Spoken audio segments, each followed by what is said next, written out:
Hello' দোস্তো, মই মৃদু বহুত নামাত আৰু এটা টপিক লৈ মই এটা ভিডিঅ' বনাইছোঁ।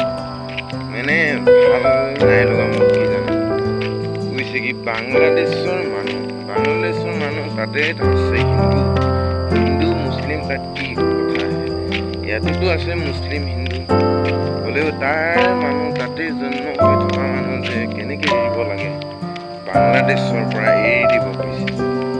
তেতিয়াহ'লে আমাৰ ইয়াতো মুছলিম আছে, আসামতো মুছলিম আছে, অসমৰ পৰা তেতিয়াহ'লে আমি চব যিমানেই পুৰণা মুছলিম হওক যি হওক আমি চব খেদি কেনেকুৱা মই ঠিক এনেকৈ ভাবিছোঁ।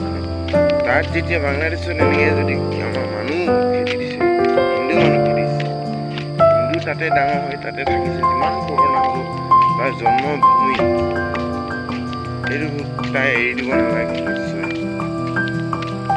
সেইটো কাৰণে মই ভাবিছোঁ ইয়াত থকা মানুহবিলাকো খেদি দিয়ক।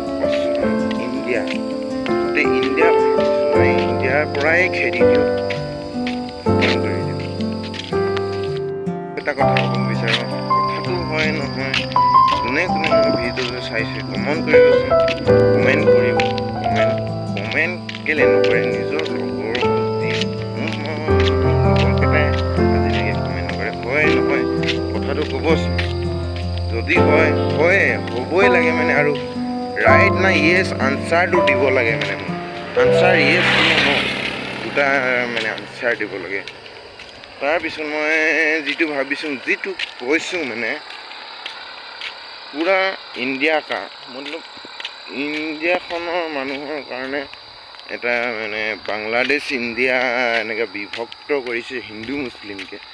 এইটো কেতিয়াও হ'ব নালাগিছিলে, হ'ব নালাগেও। আৰু হয় নে নহয় কমেণ্ট কৰি জনাবচোন আপোনালোকে এবাৰ।